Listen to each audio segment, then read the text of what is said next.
Hello, Sacred Wild Sisters. This is Suzette Winona Summers.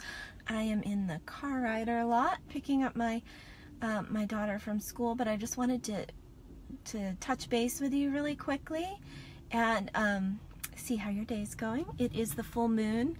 Are you feeling that power of the moon, that when the moon's full and the water, you know, it pulls the water, the high tides rise. A lot of times we get more emotional, we tap more into our bodies. I know I'm feeling it. I'm feeling like my emotions are raising. I'm feeling the intensity. It's good, you know, if I can channel it the correct way. And it also allows for, when the moon is full, it's, you know, of course it's the brightest, and it just illuminates all the shadows that are within us and what we're dealing with, and it kind of brings all that stuff to the surface and into our awareness, which is beautiful, but it's not always comfortable, right? And it's a very powerful, potent time.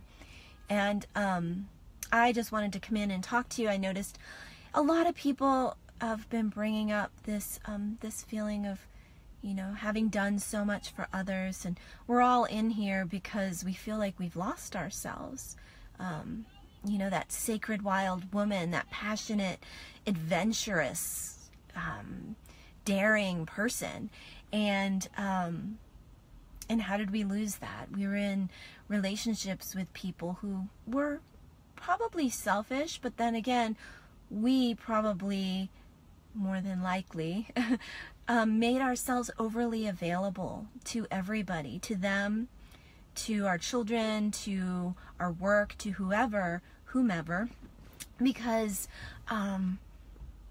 you know, it was a way of controlling things and keeping things under control. I know when I was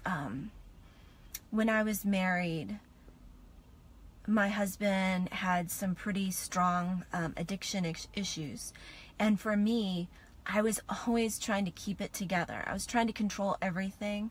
I would, you know, I wanted to make sure the laundry was done on a certain day and done a certain way, and the towels had to be folded a certain way, and I needed to make sure he was awake and ready to go to work, and I needed to make sure the food was ready and the kids had their schedules, and, you know, and all that is good and right, but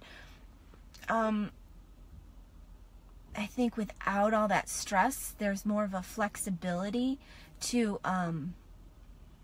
the way we allow our lives and our days to flow. And for me, I became so hyper vigilant and making sure nothing happened outside of the ordinary because I was so afraid.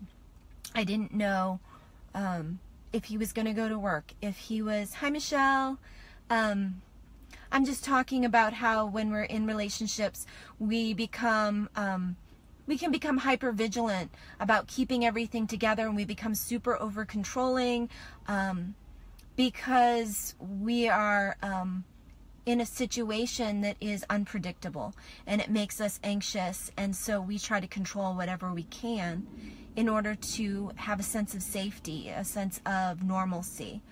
And when we're doing that, when we feel like it's our responsibility to keep everything together and not let anything fall, we get all, like, for one, our adrenaline gets pumped up. We're anxious. We become controlling. And all of that is because, you know, we just want to feel safe. And that energy of trying to keep everything together and trying to keep everything flowing smoothly in the midst of uncertainty because the person we are with may not be going to work, may not be able to come home on time, maybe they stay out all night, or we have to deal with their anger, or we're walking on eggshells all the time because we never know how they're going to react. So all this energy is going out from us trying to keep things okay. I remember, like, I had 3 little ones at home, and I remember, like, being, like, trying to make sure everything was okay when he got home because I didn't know how he was going to respond. And if the house was a mess or dinner wasn't ready or whatever, he was going to be angry with me or upset or, you know, flip out or whatever. And all of that hypervigilance makes it really difficult for us to have energy for ourselves and to do things for ourselves and to take care of ourselves. And after a while, we get into that pattern where that's all we do, is we try to control the situation, try to keep everything managed. And even after the fact, even, you know, after we get out of that relationship and we're doing new things, sorry about that, we still have that anxious energy inside of us. And I'm just looking to see if my daughter's coming yet. I'm in the car rider line at school picking up my daughter.